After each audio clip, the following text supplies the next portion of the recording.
రెండవది, శరీర అవయవంలో ఉన్న నియమం. నిన్ను చెరబెట్టాలి నీ లోపరుచుకోవాలనుకున్నప్పుడు మనసులో ఉన్న నియమముతో నువ్వు చూడాలి. ప్రభు రక్తము చేత విడిపింపబడిన వాడివి.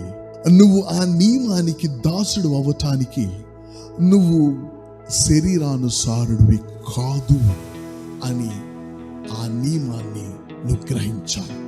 అయితే అది శరీరములో ఉన్నది అనేది నువ్వు గ్రహించాలి అంటే నీ శరీరములో మంచిది ఏది నివసింపదనేది నువ్వు ఒప్పుకోవాలి.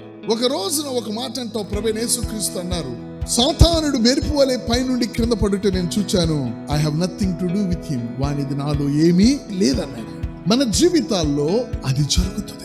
యేసుక్రీస్తు ప్రభు వారికి ఆకలి వేయలేదా, దప్పిక వేయలేదా? ఒక నియమాన్ని కదిలించడానికి అపవాది వచ్చాడు. అదేమిటో తెలుసా? నీకు ఆకలి వేసింది, నువ్వు రాళ్లను రొట్టెగా చేసుకోవని యేసు ప్రభువులో ఒక నియమాన్ని కదిలించాలని వచ్చాడు వాడు. యేసుక్రీస్తు ప్రభు వారు ఆయనకు ఈ రెండు విషయాలు, ఆయన 100కి 100 దేవుడు, 100కి 100 మనిషి.